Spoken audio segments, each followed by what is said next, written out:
ਸਤਿ ਸ਼੍ਰੀ ਅਕਾਲ ਜੀ। ਅੱਜ ਆਪਾਂ ਬਣਾਵਾਂਗੇ ਹਨੀ ਕੌਫੀ। ਸਿਆਲ ਦੇ ਵਿੱਚ ਆਪਾਂ ਨੂੰ ਛਾਤੀ ਜਾਮ ਹੋ ਜਾਂਦੀ ਹੈ, ਇਸ ਕਰਕੇ ਨਵੇਂ ਤਰੀਕੇ ਨਾਲ ਬਣਾਵਾਂਗੇ। ਇੱਕ ਗਲਾਸ ਆਪਾਂ ਦੁੱਧ ਲਾ ਲਿਆ,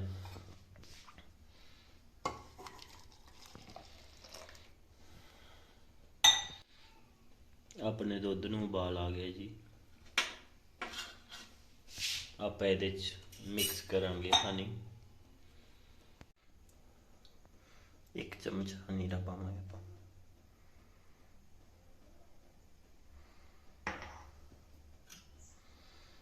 ਦੁੱਧ ਦੇ ਵਿੱਚ ਮਿਕਸ ਕਰਾਂਗੇ।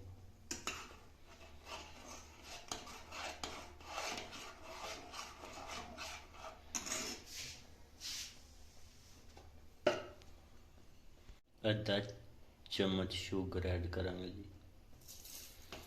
ਕਿਉਂਕਿ ਆਪਾਂ ਵਿੱਚ ਪਹਿਲਾਂ ਸ਼ਹਿਦ ਪਾ ਲਿਆ। ਹੁਣ ਆਪਾਂ ਐਡ ਕਰਾਂਗੇ ਕੌਫੀ ਜੀ।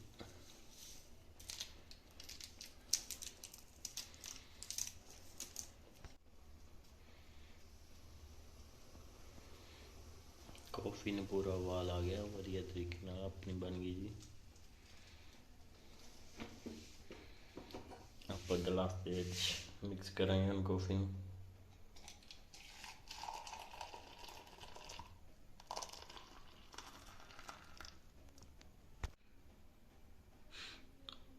शहद वाली कॉफ़ी पीन के फायदे ये ने जी, अपनी छाती जाम हो जाती है, जुकाम लग जाता है, सियाल चढ़ते ही मौसम बदल जाते हैं, तो आपां नूं इहदे विच बहुत सहायता दिंदी है। रात नूं पी के सो जाओ, सवेर तक तुहाडा जुकाम छाती सही हो जाऊगी जी।